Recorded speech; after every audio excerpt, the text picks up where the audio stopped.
Hello, thank you for joining us today. We are on our second part of a three-part series on PPP loan forgiveness. Today we will be covering the complexities of loan forgiveness. If you're looking, or if you will look at the Q&A section, you'll see that there's some links to the remaining session so that you can register for that. I've also posted a link to sign up for our monthly email newsletter, which includes the latest accounting news and updates and announcements about upcoming webinars and events. I'd like to go ahead and introduce our presenters now, and today we'll have Megan Bronson and Mark Andrus. So Megan is a CPA and an advisory partner at Squire.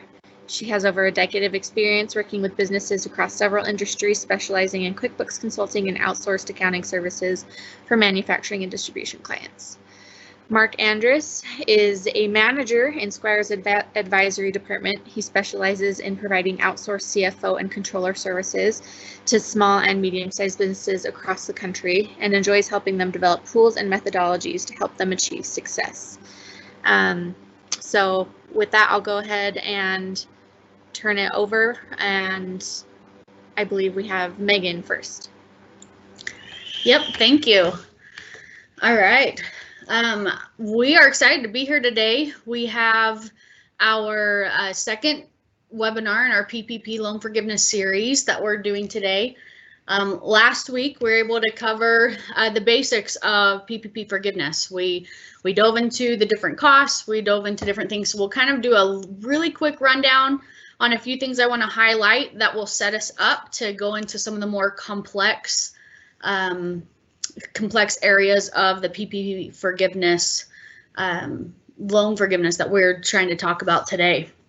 So some of those quick items is just kind of keeping you aware of current legislation that's happening. We do have a new form 3508S that's allowing those under $50,000 to get forgiveness pretty, not automatically. I mean, there's still an application process, but there's very little needed for documentation purposes. And so that should simplify the process for a lot of people. The S stands for simple. There's a new form 3509 and 3510 that's supposed to be a questionnaire for your economic need. All loans over $2 million are going to have to fill this form out, and we'll talk about that later. And but that's not exclusive to them. Anyone could be requested to fill this out. We are hoping to see that forgiveness costs will become deductible. Right now, the IRS is taking a stance that since the proceeds related to the loan are not taxable, the expenses related to loan forgiveness are not deductible. And so from a net standpoint, technically it's like it is taxable, but it's not technically taxable. It's just you can't deduct it. Even if you have not achieved forgiveness, you are still not able to deduct them if you reasonably expect to receive forgiveness. You're supposed to disallow those deductions on your 2020 return, and then there's ability if you do not achieve full forgiveness in 2021, you can choose to amend or take those deductions in 2021. So those are some things that are in the works right now. We're hoping that we'll see another round of personal stimulus money. We're hoping that they take that $50,000 that the SBA did at the top of the screen. We're hoping that bumps up to $150,000. So those who are in the 50 to 150 range probably want to hold off and see if they can minimize some of their effort. There is a 10-month clock ticking at the end of your covered period, and therefore you have time to wait on more legislation to happen. And then also in the works is possibly another round of PPP funding for businesses. And so that's all been, obviously slowed down with the election. And so we don't know the timing of any of these things. We were hopeful that'd be quick and taken care of by the end of this month, but today it's still not here. So that's just a quick update. To kind of break down the different forms, I talked about the 3508S. That is your loan that is $50,000 or less. 3508EZ is a loan that's over 50, but you meet a simplicity or safe harbor scenario, which means you negate the need to do the FTE and wage reduction calculations. So that is a easy form, you know, simple, easy. And so if you apply on either though, if you apply to either of those categories, then we probably aren't going to be that beneficial of a webinar for you today, because we're going to focus on the 3508 where you have to do the full analysis. Most people are going to fill out the normal 3508, and then you've got the new 3509 for-profit and 3510 for not-for-profit. They are a Loan Necessity Questionnaire that will be part of the forgiveness process, but we'll talk about how it fits later on. So something to call out on the spending side of things, your covered period is 24 weeks or December 31st if you received your loan sometime in mid-June or later. You could do the 8-week covered period if you had a loan earlier in the year. But what our experience is that the banks are coming back, even after we submitted an 8-week thing, and the banks are coming back and saying, hey, can you please just, you know, resubmit it as a 24-week so we can do payroll costs only and not have to look at all of your leases and benefits and utilities and all of those payments. The banks are really feeling an administrative headache for having to verify all the things that they need to. So they're really looking for something where they can have wages only, because it's a longer period. 24 weeks is almost 6 months of time to spend the 2.5 months of payroll that you received up front. And for some that's difficult, but for others it seems, you know, it seems like it's feasible to be able to have a wages only forgiveness submission. So I wanted to call that out. The banks are asking that if you have spent all the money, you are able to file early. Some things to note is that your employee wage limitations, where it's supposed to be annualized out of 100,000, it limits the employee to that annualized amount. Though that becomes a proportional amount of weeks out of 52 that you include in your covered period. An example of that would be, here I'm going to do a calculator real quick. So if somebody's doing the 24 weeks, they're going to take 100,000 divided by 52 times 24. That's the $46,154. That's what your employees are limited. You cannot get forgiveness beyond that for an employee. But let's say we want to submit it at 20 weeks instead. So I'm going to take 100,000 divided by 52 times 20, and that limit now becomes 38,462. And so that's something to keep in mind if you file early. And then also your FTE analysis that we'll cover in a little bit. It is still required to even though you're saying my covered period is only 20 weeks, you still have to complete that FTE analysis until you either hit 24 weeks or until you actually submit your forgiveness application. And so that's an interesting dynamic, that it isn't cutting off your FTE analysis, unfortunately, for some. Let's see, moving along, we are going to talk about some of the complexities of our forgiveness. This is kind of our agenda for the rest of the training today. First, we're going to drill down into FTE analysis. This FTE analysis is aimed to compare apples to apples to determine a reduction in your workforce, with then hopefully an associated restoration to your workforce, hopefully and likely due to the fact that you received the PPP monies.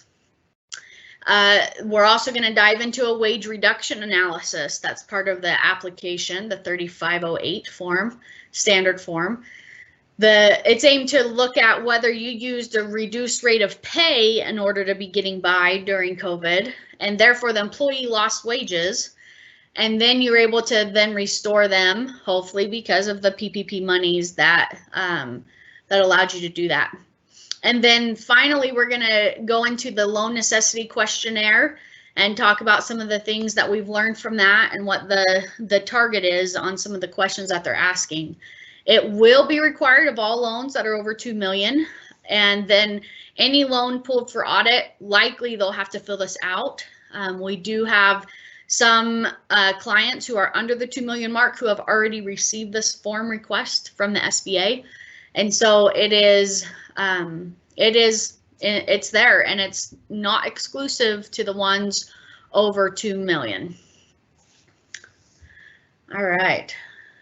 So just before I move along, I do want to let you know that we do have our Q&A that you can click through and ask questions along the way. We'll periodically take breaks and try to answer some of those questions. And if it's something that administratively we can just type an answer to and publish it, we will. Otherwise, we'll stop and cover as many as we can in between each group. So the first thing we want to dive into is the FTE analysis.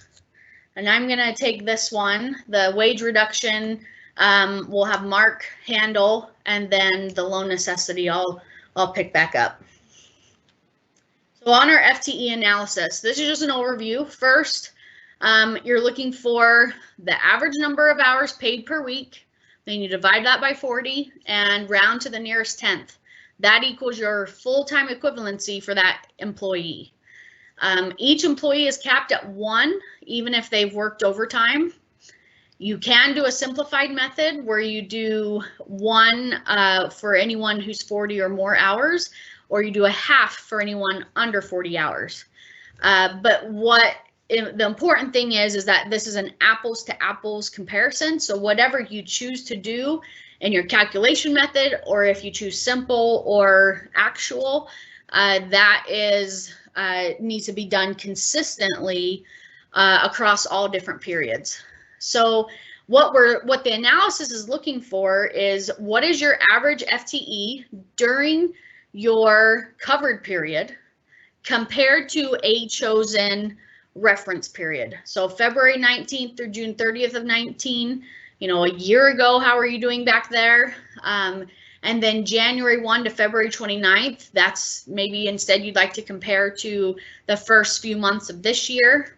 And then if you're seasonal and neither of those two really do it for you, you're allowed to choose to do any consecutive 12-week period from 2019 May through mid-September. So again, the calculation and the methodology needs to be consistent, but it is your choice between the first two, and if you're seasonal, you get that third choice to calculate the comparison FTE. But I have this last bottom statement on each one of my slides in the next few slides, because you do a reduction in your FTE when you compare does result in a reduction in the total forgivable costs. It does not reduce your PPP loan amount available to be forgiven. So if your loan is $500,000 and you have forgivable costs, your payroll costs, even wages only, your wages only could be $900,000. And so if you're at $900,000, and even if you took a 10% reduction because of FTE comparison, you're talking about 10% off of 900, and not 10% off the original 500. So 10% off of 900 is going to be $810,000.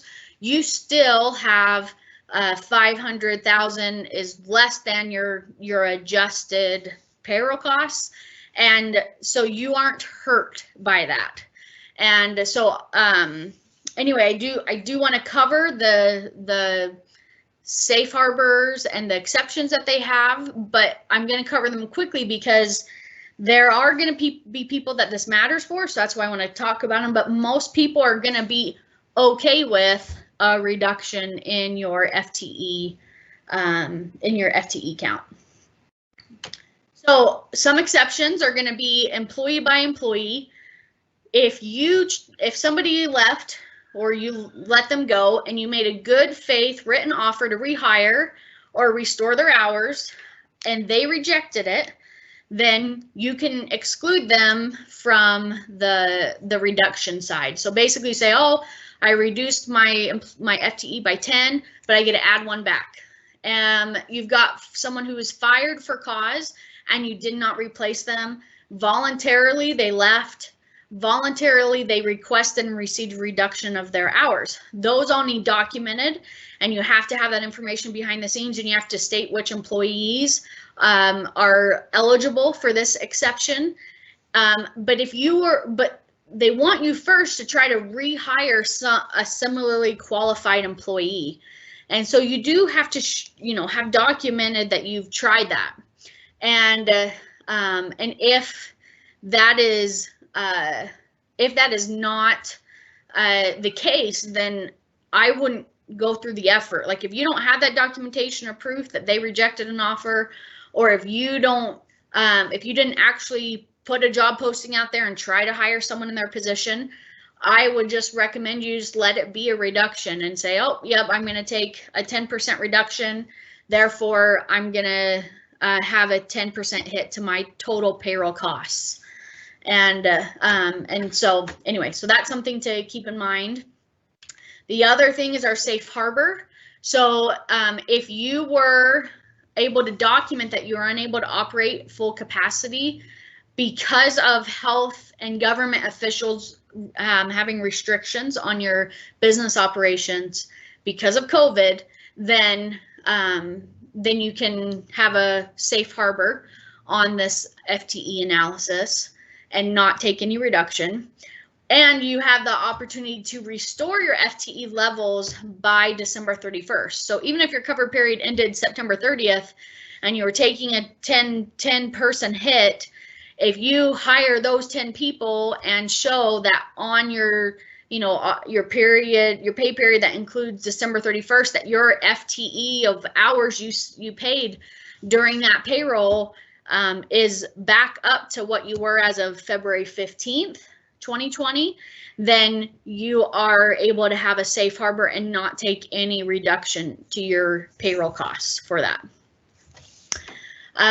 But once again, all of that takes effort, and especially if you're kind of desperate at the end of the year, a lot of people are like, oh, I've got to get my FTE count back up because I'm down by 10.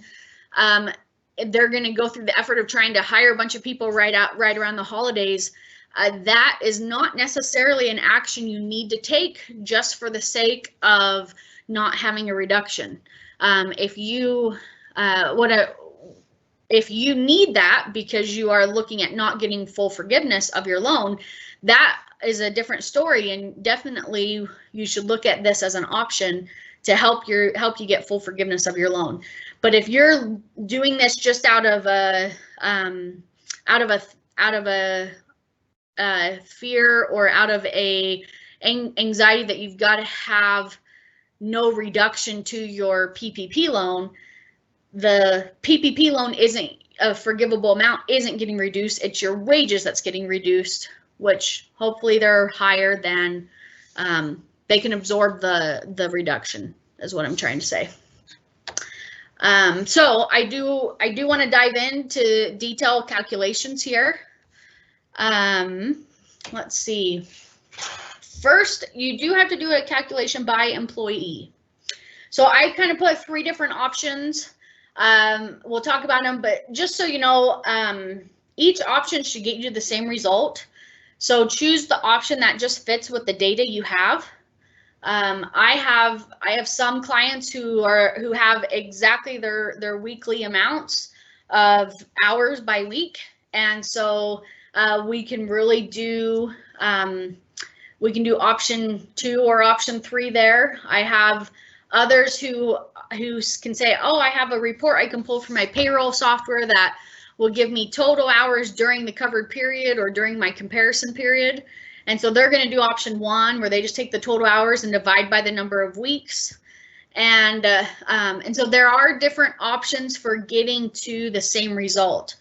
But two things are important. One is, make sure that average is key. And two, when employees are leaving partway through, or they've started partway through, you do need to count their weeks of 0 along the way. And so when they are doing, they're going to have 0 hours for the first 2 months of the 24 weeks, but then they go full time, their FTE equivalency is going to be less than 1, even though, when you did pay them, you're paying them a full-time wage. Their FTE amount is going to go down, because the idea is that you have people who are coming and going, and so the people who are leaving hopefully are getting replaced by people coming, and their two numbers added together could even be more than 1, instead of one person being there the whole time, limited to 1. So it is something that is designed to help your numbers if you come into that case. But so just keep that in mind, though, is that I've had some whose initial calculations are going and saying, well, I paid them for 4 weeks at 40 hours each, so they're a 1. But then when we look at them over the 24 weeks, they're more like a 0.2. And so that does matter. And that's not something that is going to be necessarily apples to apples. If you do it wrong, it's not something that's gonna be apples to apples a year ago, because a year ago you probably didn't have as much turnover as you have right now. So it really can impact your numbers greatly. So option 1, total hours paid during the period. For during the COVID time, we paid them 800 hours, and it was for 20 weeks that we're gonna say we're doing our covered period. So our average hours paid per week is 40. And then I'm going to divide by 40 to determine the FTE, which is 1. It can go up or down from there. You can do over the whole 24 weeks, but that's a simple way. Option 2 would be, I know what I pay them every single week, so now I'm going to just calculate an average.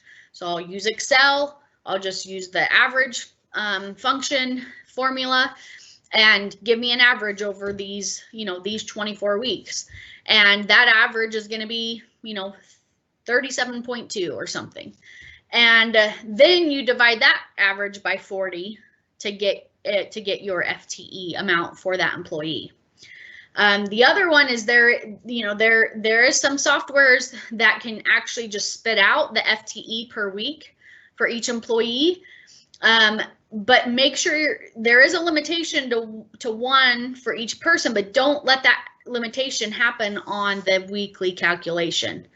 So because right now, the way the instructions are, it allows for people who fluctuate. Sometimes they work over 40 hours and other times they work under 40 hours. It allows you to average that out, including their overages and underages. And so you want to make sure you're not missing out on those overages by limiting each week to 1. You want to let it all fly, and then at the end, if somebody comes out with an average of 1.2, that's when you limit it to 1. So you go through each employee, and then you have to determine what is your final FTE per employee. You round to the nearest 10th, so 0.9. Each employee is capped at 1, even if they worked overtime. So that's where it's the 1.2 gets taken down to 1. And you can simplify it. You can go for 1.0 if they're 40 hours or more, and use half for under 40 hours. And then you will be able to just keep that simplified method. That makes some life a lot easier for people. But the point is, if you do the simplified method, you've got to do it apples to apples. Every other period that you do, you're going to make sure you're using that same simplified method. And then you're not done just by calculating that. Next, you do need to remove the owners from the FTE lineup.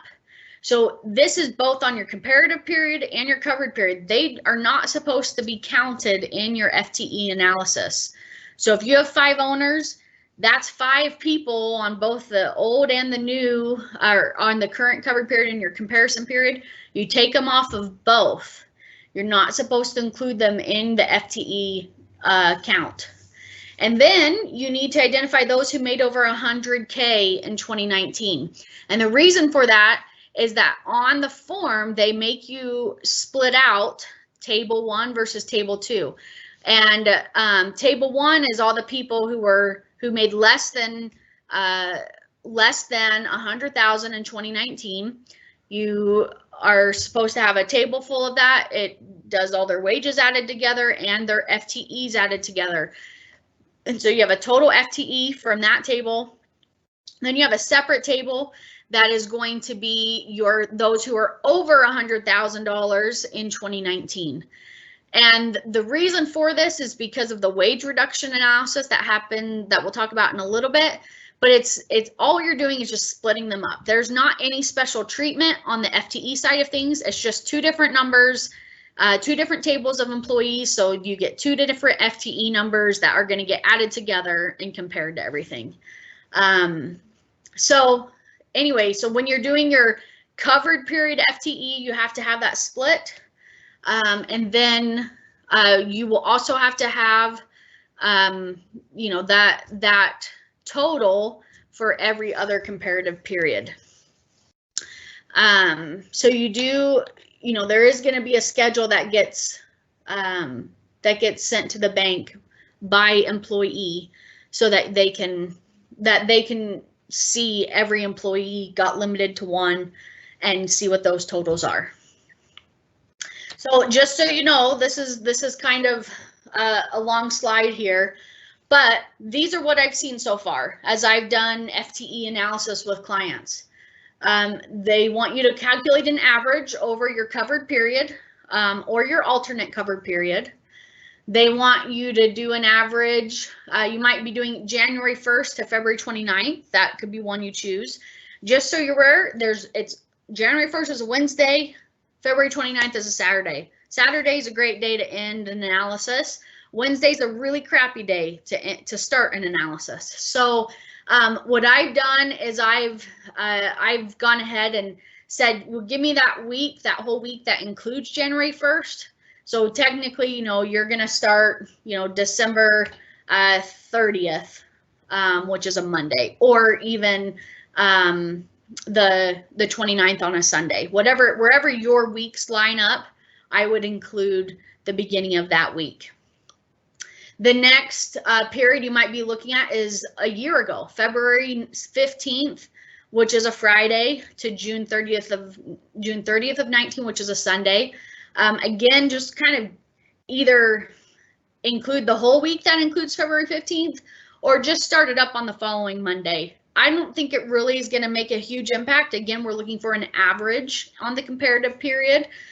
And so you want to make sure you're, inclusive if it helps, and exclusive. I don't think that you're going to find a big impact by, ignoring 1 week in your average over, several months worth of averages. So just kind of get that cut off as close as you can.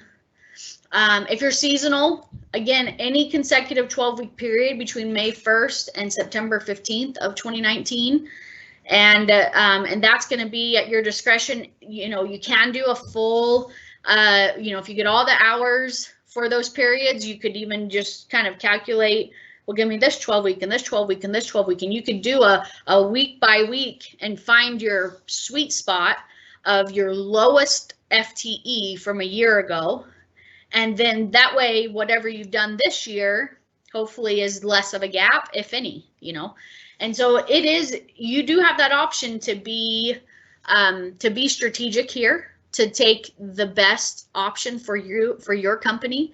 And for some that will be a year ago, for some that will be January and February, and for some it will be the seasonal choice that they have. And I also have seen some of them request this period, February 15th through April 26th. There is some analysis that some banks are doing during that first, that period is basically covering COVID hit, everyone freaked out, and then the PPP loan monies was announced and people were able to start applying for it. And so that's where they got this period, February 15th to April 26th. And so there is some analysis that some banks do to see what behaviors happened during that time specifically. Not all banks have asked for it, but that has come up. And then here's some other dates that I have been told or I've seen. The week that includes the end or beginning of the year, so 12/31/19 or 1/1/20. They've wanted an FTE on that payroll. So basically you're doing the same analysis, except for there's no average on these ones. It's just what was paid for that week, or for that pay period, maybe is 2 weeks long or something, whatever you need from a data standpoint. But what was paid on the pay period, including that week, and they want you to do that same FTE analysis. You limit everyone to one and spit out a number. And then they want the one including 2/15, your February 15th payroll. That one's used in calculation, so that one's necessary. They want the week at the end of the covered period, so right before, right at the end of what you're doing, what happened that last week of your covered period. That's something that banks are using to analyze behavior again. And then a lot of them are asking for the date of forgiveness application. So, if I'm going to apply today, I probably want to provide last week's FTE analysis. Although that won't extend beyond 12/31. So once people are applying in January and February, they're not going to have to keep that going. They're just going to have to do a 12/31 payroll analysis for their FTE. In addition, they do ask for headcount. They ask for headcount as of the loan application date and the forgiveness application date. This headcount is not an FTE count. It's a total employees, a total headcount number. And the reason for that is they're looking at, originally, you couldn't apply for the loan if you were over 500 employees. And so they're looking for that headcount to say how many active employees do you have right now as of this date, and making sure it's under 500. I do have a client who was under the 500 and applied for the loan, and now they are over the 500 as of now when they're applying for forgiveness. And I mean, their FTE average is definitely not near that, but they do come over that 500 mark. So we have not seen the aftermath from that yet to know if that's going to be any kind of red flag, but I assume that will be used in the SBA's analysis. When we talk about the over $2 million loan forms that are going to happen, the loan questionnaire at the end, those will definitely come into play. So the last thing I wanted to show here on the FTE side of things is that if you are using a payroll service like ADP already has this done for you. You just get to go run their report and boom, it's going to spit it out. And it's looking at your covered periods. It looks at option 1 is the actual rounded to the 10th.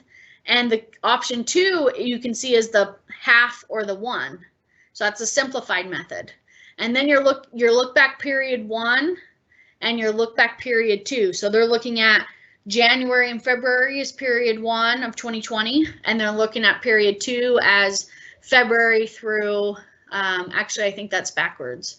The look back period 1 is last year, February through June 30th of 19. Look back period 2 is January and February of this year. And so that's really beneficial because then you don't have to go through all that effort. They are splitting it out. If you notice, it does say right above the column headings here, it says employees that are under 100,000 in 2019. So they've already split you out into the different tables. The only thing we've noticed on this is that they don't know who the owners are necessarily, and so they have not pulled the owners out. So you'd want to get this, get it in Excel, and then get rid of those owners and make sure your formulas are calculating good totals for you. But that is a really beneficial report that payroll companies are already putting together for you. So, all right, well, it looks like we've had a few questions come through, but we've submitted some responses to those. And so I'm gonna just review them real quick.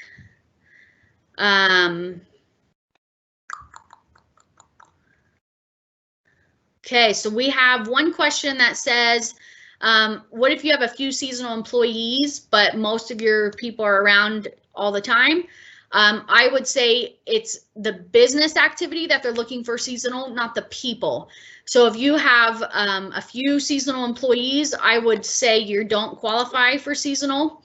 And then the seasonal business, though, where you are, you know, for example, a ski rental place. Obviously, your business is in the winter. So if you compared your summer employees to January, February, you're going to obviously have way less employees during COVID. But if you compared it to a year ago, you might be actually pretty comparable. And so that's where the seasonality comes into play, is to make it, again, that apples to apples analysis. And the onesie twosie employees who are seasonal are just going to calculate in how they calculate in, just like any other turnover would. But the actual full-on business being seasonal, that's where you're going to come into play with the different periods. We have a question about the 500 employee count. Whether that is actually limitations or not, because it's based on the SBA tables and NAICS code. Some codes allow up to 1,500 employees and still be considered small business per the SBA. You are right. There are always exceptions to it, which is why in the questionnaire we'll talk about later, they do ask for that NAICS code. That's not necessarily part of your original application, but it is part of the questionnaire. So those who are going to have high employee count are going to fall, you know, that's going to be considered in accordance with their code, with their NAICS code. So I hope that helps. But typically for most companies, it is the 500 count was the requirement to apply for PPP loans originally. Okay, I'm going to turn the time over to Mark to talk about our wage reduction analysis. Hey everybody, good to be with you today. Fortunately, I get to talk to you about the lesser of the two evils. The FTE one is a beast. Wage reduction is not too bad, and we can walk through how wage reduction would apply to your forgiveness, how it might reduce this forgiveness. But I want to re-emphasize what Megan's emphasized, is that the loan amount and the wage reduction will apply to your total costs again, and not the loan amount. So if you're using this 24-week period, the chances that you'll even need to dig into this wage reduction and I'm sorry, more the safe harbor of the wage reduction are slim to none, because you're most likely going to have all your costs covered already, and you can take these reductions and it's not going to hurt you. So it's not necessary to go back and try to apply for this safe harbor. But we'll walk through these calculations anyway, kind of show you what it would look like if an employee did have a wage reduction, and how to calculate the penalty associated with that wage reduction. Again, this analysis is going to be needed on an employee by employee basis. They had to make less than $100,000. Everybody over $100,000, you do not need to even do this analysis for. So if they made 110 and you dropped them to 90, still doesn't matter. Well, that's even below the 75%. I mean, above the 75%. But anyway, you can throw out anybody that makes over $100,000 from this analysis, or made it during 2019. This wage reduction applies both to salaried and hourly employees. I'm going to walk through a salaried example, but everything is the exact same on the hourly employees. We're just going to use their hourly rate at each of these times to look at. and multiplied by the number of hours that they do. But we'll use the salaried example first. The intent of this, as was the whole PPP program, was to keep everybody employed and keep them employed at the same rate, same pay that they were making before. So we'll go see how that applies to this forgiveness. Okay, Megan. All right, step one here. So we're going to take this on a step-by-step basis. We're going to compare the average annual salary or their pay rate during any given period to the Q1 of 2020 versus the covered period. So we're going to take this first example and look at this employee, and we can see that during Q1 2020, he made $18,750 total gross wages during that period. That computes to $75,000 annualized salary. And it's not during the covered period, during Q1. Then we move into the covered period, and we're going to assume a 24-week covered period here. From April 16th to September 30th, he made a total of $34,615. That computes to an annualized salary, again, of $75,000. We can see here in the reduction analysis that he made 100% of what he made in Q1, so there's no reduction necessary here. He's well above the 25. Okay, next slide, Megan. All right, we're now going to look at example 2 here. If you could click one more time.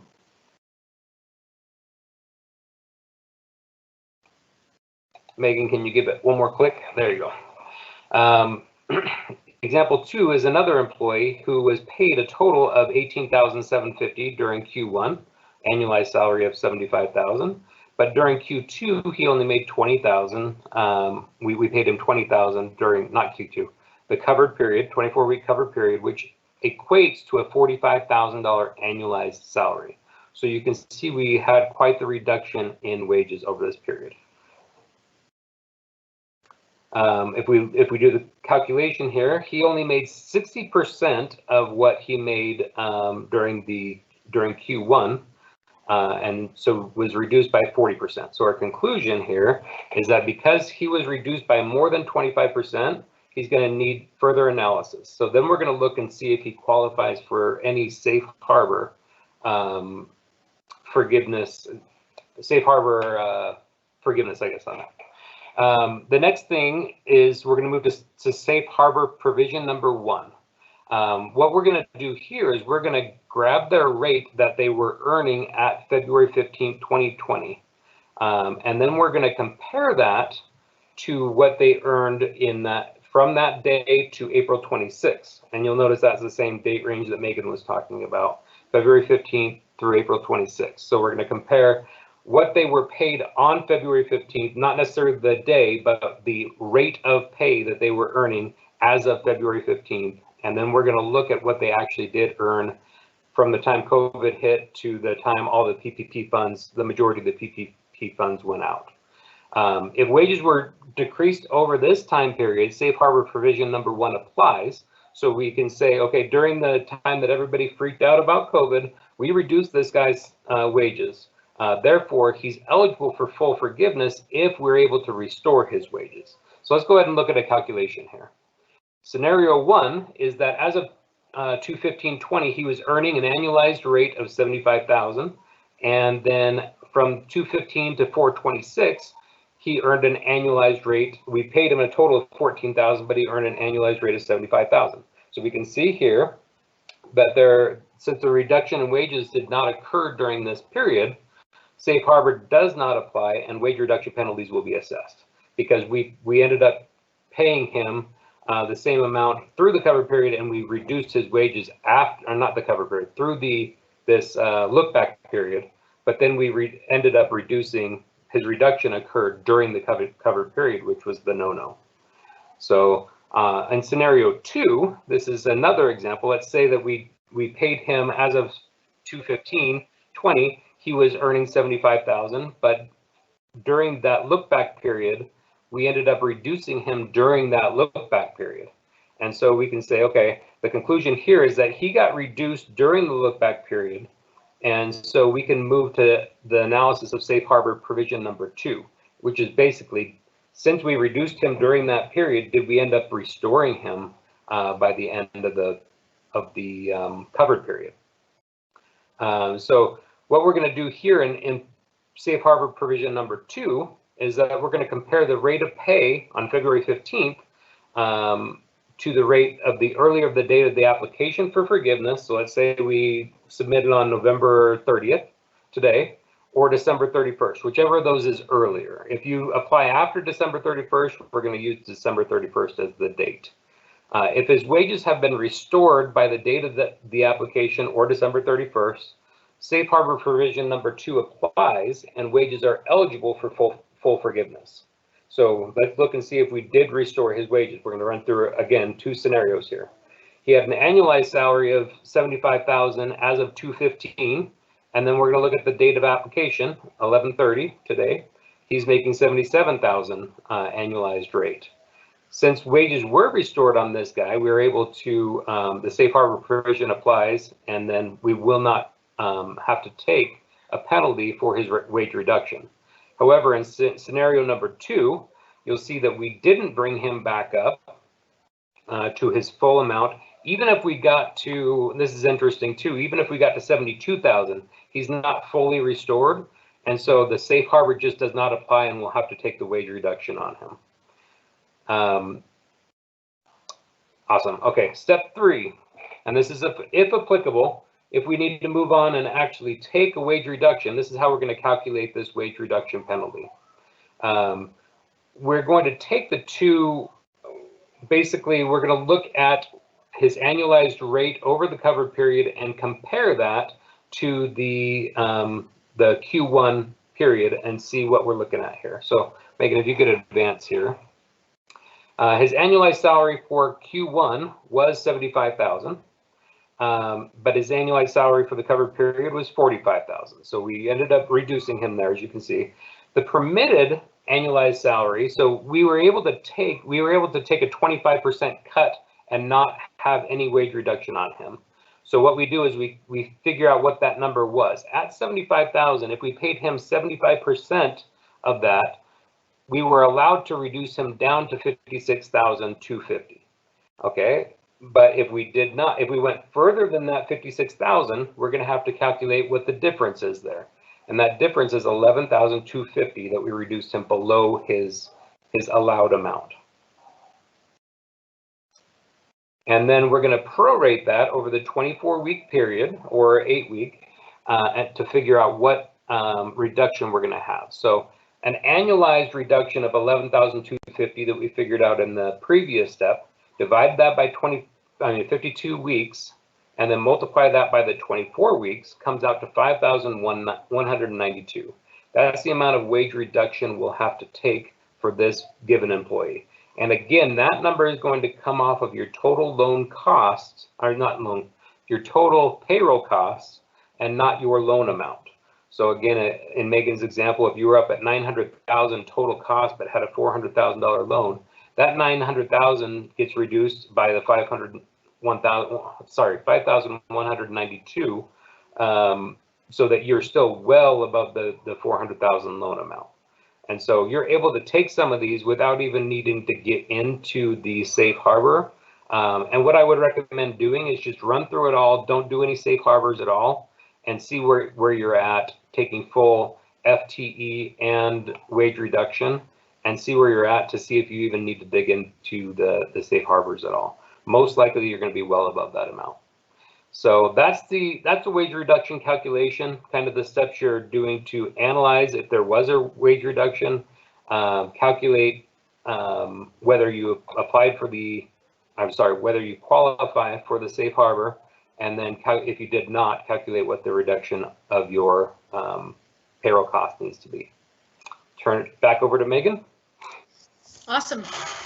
Thanks, Mark. So yes, I want to kind of re-highlight what he said at the end there is that, you know, yes, this employee has a $5,000 hit to your total payroll costs, but your loan is still well underneath your total cost. So the hope is that those will be the hope is that those will still, any reductions that happen will not actually affect your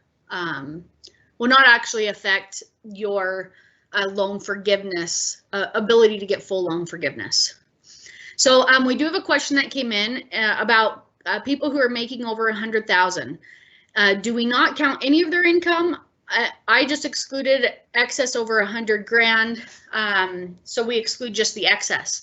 So the answer is the 100,000 doesn't, and those who make over 100,000 in 2019 do not have to have any of this wage reduction analysis done on them.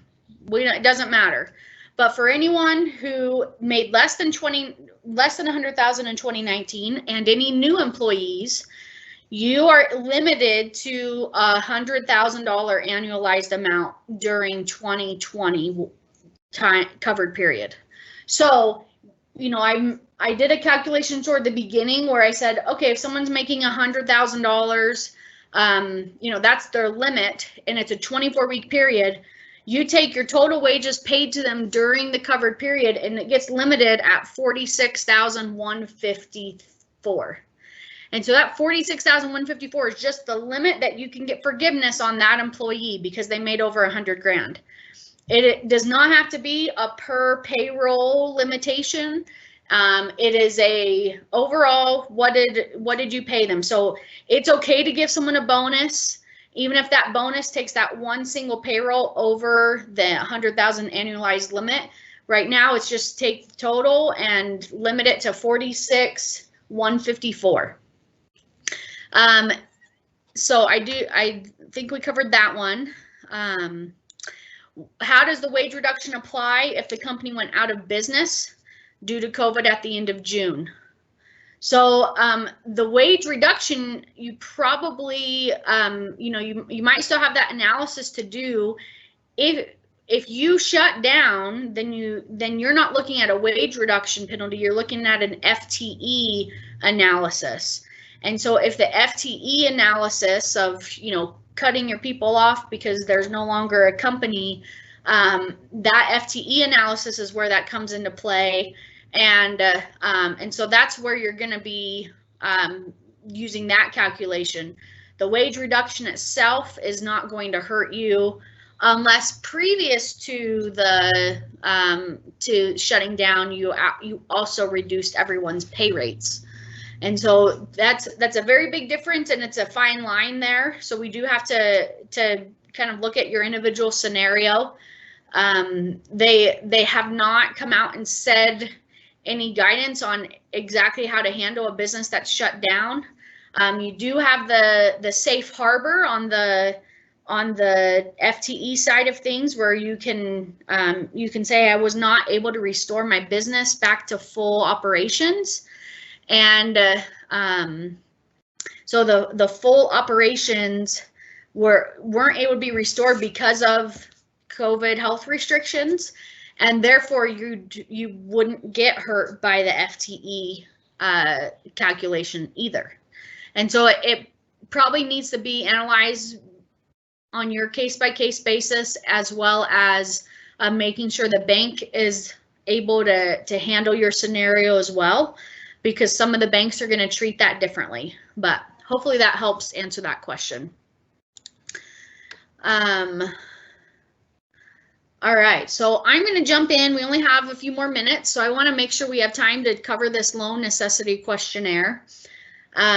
We will be sending out this presentation and slides to everyone, so if you feel like we didn't get to really dissect these and you didn't get to take notes, it's okay. These next few slides have a lot on them, and so I'll cover some of the basics, and then you'll have the slides to help go from there. So the overall premise, this looks totally overwhelming to my eyeballs even, but I wanted to share with you the path of how this is going to happen. The SBA wants to evaluate whether you should have had the money in the first place or not. If you remember back at the beginning of time, a lot of these big companies, because they have great relationships with their bankers, they were going and just grabbing all this money, you know, maxing out the amounts that they could get. And then there was a big uproar from a public standpoint that, you know, people were like, wait a minute, you didn't need that money. Small businesses need this money. You're not a small business. You could have gone and asked and sold more stock, or you could, like, there's lots of reasons why people were in an uproar. And so going through those reasons, the SBA said, well, then you should note your economic uncertainty that makes you eligible for this loan. And they mentioned equity call downs. They mentioned being able to go get more funding from your lender because you have a good, strong balance sheet, things like that, that they said you should do those things before you come after PPP money. So now, you know, now that everyone went and got all this money, now they're coming back and saying, well, did you really need it? And, you know, we all could have said, we all are economically uncertain. We have no idea what's going to happen with COVID. We all thought it was just going to be a few months, and here we are. It's, you know, we're looking at it being a year or two. We don't even know. And so, so we want to make sure we are, we're understanding where they're coming from when they're asking this, and that we understand what to do to get them back these answers. So what's going to happen is you're going to submit your loan forgiveness application to your lender without filling out these extra forms. The lender has 60 days to verify all information and determine whether they're going to forgive it and make sure things look good, and then they submit it to the SBA. The SBA determines that they want this form filled out. They've already told us anyone over 2 million is going to automatically say, please fill out this form. We don't know how quickly they're going to turn around that request. It could be immediate. It could be an automatic thing that as soon as the bank submits an application and it's over 2 million, they turn around and send them back. Well, then get this done. But basically, the SBA is going to say they want this form filled out, and they're going to ask the lender to gather this information. The lender notifies the business, you as the business, and you have 10 business days to fill out the information. You have to provide supporting documents and other things as well. Then the business submits it back to the lender. The lender has 5 days to submit it to SBA. That gives the lender a few days for them to hopefully dissect it and make sure you didn't really mess yourself up, or, you know, say something that you shouldn't have as far as the way you answered questions. And then the SBA will then analyze it. They could request more information from you through your lender, or they will make a ruling. And they do have the right to not fully forgive you based on this information. Again, like I mentioned, we've seen the SBA come ask for this information, but we have not seen the fallout from this yet to know what to tell you about that. Once we have seen a little bit, we know some trends, then we for sure we'll get out here. We'll do another webinar so that we can share that information with you. So anyone with 2 million or over will be required. That does include if you have affiliates that kind of add all up to make it over 2 million. That does not exclude those under 2 million. You have Form 3509 for profit, 3510 for not for profit. There is on each statement, there is a confidentiality statement, and basically you're supposed to say, you know, usually I keep this stuff private, confidential from my people. This is not information I want floating out there. And so anyway, so you will say that on every line. I don't know what impact that will have, but that's what the purpose of that confidential statement is for. So they have two main sections: business activity assessment and then the liquidity assessment. So business activity, they're analyzing your revenues. Did you have revenue growth year over year, or most people will have a reduction? They're looking at Q2. So I have a few clients who it shows that Q2 they took a dip, and then Q3 they kind of picked up. But we don't have to share that with the SBA. We're looking at Q2 over Q2. And then you have your business shutdown. Did you have to shut down because of COVID? Did you, because of COVID health department orders, did you have to make major alterations and how much did that cost you for the new technology and the new equipment and the new, you know, bust out a wall so you could have a drive-through, you know, those kinds of cash outlays they want to know. And that's good. You want to share with that so that you're proving, yeah, I was affected majorly by this. I needed this money for PPP monies. Or did you voluntarily shut down, and why? And again, what are your costs? Did you start any new capital improvements not due to COVID? So did you start building yourself a nice fancy building? That it looks bad, actually. They're saying, well, if you're able to do these capital things, they're probably you probably need to share how you funded that. You probably need to share the plan that was in place, you know, Q4 of 2019, and the bank funding coming through in March, and then therefore you were able to start your capital project. Like, you're gonna have to tell a story a little bit, but it looks bad if you just had the cash and you decided to capital improve stuff. So anyway, so that's something, you know, we'll talk about in a minute. But liquidity assessment. What did you do with your cash? Did you distribute to owners? It's okay if it was just to like cover their tax liabilities, because a lot of businesses do that. But did you give them more than that? And if you did, you've got to tell them who you gave it to and when and how much. Did you prepay debt? Like, did you pay down a line of credit before you had to? Or did you pay off a loan because, hey, you got all this PPP money in, and you turned around and said, well, then I'll just pay off this loan so I don't have to keep paying interest. That would be something that looks bad on you. Did you pay employees or owners over $250,000 annualized, i.e. 24 weeks is 115 grand? Did you pay them more than 115 grand during your 24 weeks? Because if you did, then that's they're kind of saying, well, then you use this money instead of for the masses. Maybe you didn't need this money at all. You just spent it to help the people who already had a lot of money. Are you a public company, or are you owned by a public company or private equity firm 20% or more? And what was your shareholders' equity you know, at the end of the prior quarter, which likely would be March 31st? And then what other CARES Act funding did you receive besides payroll tax credits? Those ones you don't have to count. But did you receive the EIDL loan? Did you receive other grants from your state and local governments or anything like that? So those are the things they're going to ask you. And here are some of my takeaways. We expect that there will be changes to the form as they refine the information they're receiving. So we think they'll ask the questions in a different way, or add more questions, or take some away. So just so you're aware of that, it has not been published on the SBA's website yet, because I don't feel like it's I interpret that as it's not a final document. It's something they're testing right now with people, and that could change. So keep that in mind. Do not provide this information until you're asked for, but definitely gather it so you can document dates and numbers, since the turnaround time is so short. Having 10 days to do your sales analysis hopefully wouldn't take that long to do it, but it becomes really, like, if you don't do it, it looks bad on you, and the SBA's like, yep, they don't want to respond, then we're going to not forgive them.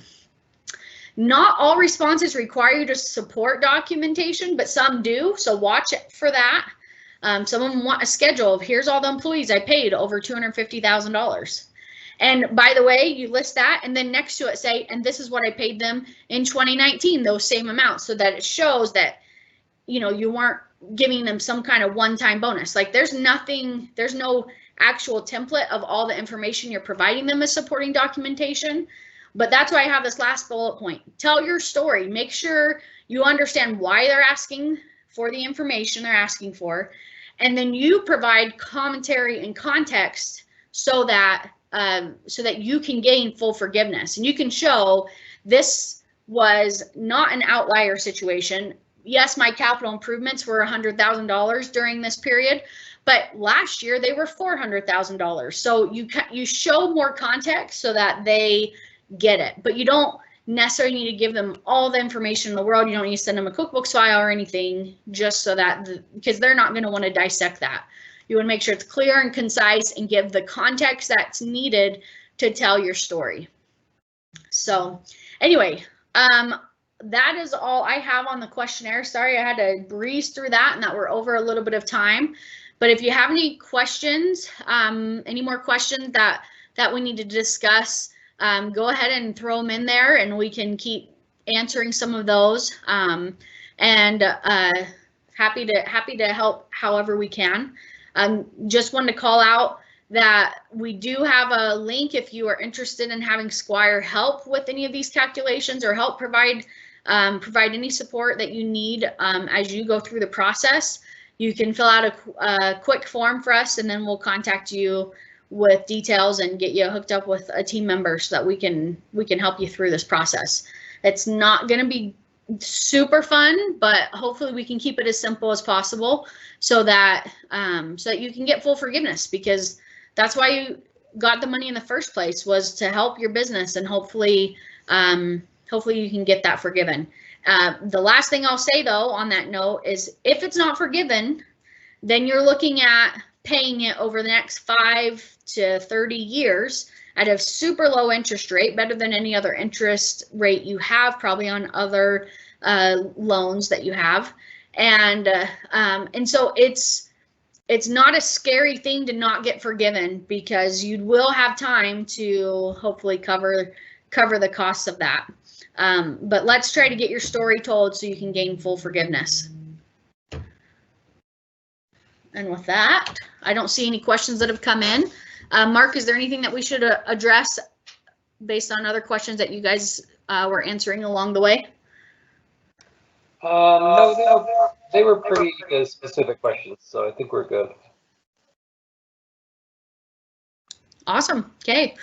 Well, thanks everyone for joining us today, and we'll call it good. Hopefully we can have you join us next week. Oh, just so you know, next week's webinar will be again a run through on updates, brief reminders on some of the things we've covered the last 2 weeks, and then we're going to open it up for Q&A, and we're going to try to tackle however many scenarios we can with any questions you've got, and that way we can hopefully get your questions answered and help you be able to progress in your application for forgiveness. Thanks, everyone. Thanks, everyone.